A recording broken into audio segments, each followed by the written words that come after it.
మేడ్చల్ జిల్లా కుత్బుల్లాపూర్ నియోజకవర్గం నిజాంపేట్ మున్సిపల్ పరిధిలోని బాచుపల్లి పోలీస్ స్టేషన్ పరిధిలో పేరు మోసిన దొంగను అరెస్ట్ చేసిన బాలానగర్ ఎస్ఓటీ బాచుపల్లి పోలీసులు సుమారు 5 లక్షల రూపాయలు విలువ చేసే బంగారం ద్విచక్ర వాహనం స్వాధీనం. గతంలో నిందితుడు సైబరాబాద్ కమిషనరేట్ పరిధిలో హోంగార్డుగా పనిచేశాడు. నిందితుడికి 36 కేసుల్లో ప్రమేయం ఉంది.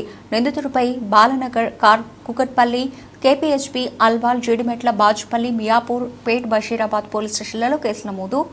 మరో కేసులో బాచుపల్లి పోలీసులు 30 గ్రాముల బంగారం, ద్విచక్ర వాహనం స్వాధీనం. అంటే జూన్ 24వ తారీఖున మన బాచుపల్లి లిమిట్స్లో ఒక స్నాచింగ్ జరిగింది. దాంట్లో ఒక మహిళ నుంచి 3 తులాల బంగారు చైను ఒక గుర్తు తెలియని వ్యక్తి స్నాచింగ్ చేసి పారిపోవడం జరిగింది. దాని తర్వాత రోజు 25వ తారీఖున జగద్గిరిగుట్ట లిమిట్స్లో ఒక అటెంప్ట్ అయింది, చైన్ స్నాచింగ్ అటెంప్ట్ అయింది. దాంట్లో ఒక 18 సంవత్సరాల మహిళ యాక్టివ్గా ఉండి సమయస్ఫూర్తిగా వ్యవహరించడం వల్ల అక్కడ ఆ ఆగంతకుడు సక్సెస్ కాలేదు. వెంటనే నెక్స్ట్ 20 మినిట్స్లోనే జీడిమెట్ లిమిట్స్లో అదే ఆగంతకుడు మరొక మహిళ దగ్గర నుంచి ఒక 2 తులాలు స్నాచింగ్ చేయడం జరిగింది.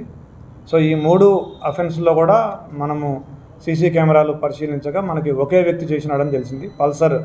బ్లాక్ పల్సర్ మీద ఒక దాంట్లో ముందు రోజు ఇక్కడ బాచుపల్లి దాంట్లోనేమో మాస్క్ పెట్టుకొని వచ్చినాడు. తర్వాత 2 అటెంప్ట్స్లో హెల్మెట్ పెట్టుకొని ఉన్నాడు. కానీ అతని రూపురేఖల్ని బట్టి అతను ఒకే వ్యక్తిగా మేము గుర్తించడం జరిగింది. సో దానికోసం మేము ఎస్ఓటీ టాస్క్ ఫోర్స్ కలిసి బృందాలు ఏర్పాటు చేసి ఆ వ్యక్తి కోసం గాలిస్తుండగా ఈరోజు ఉదయం మాకు బాచుపల్లి పోలీస్ స్టేషన్ లిమిట్స్లో బాచుపల్లి ఎక్స్ రోడ్స్లో మాకు ఆ వ్యక్తి కనిపించడం జరిగింది. అతన్ని పట్టుకొని అతన్ని విచారించగా ఈ 3 అఫెన్స్లు నేనే చేసినానని అంగీకరించినాడు.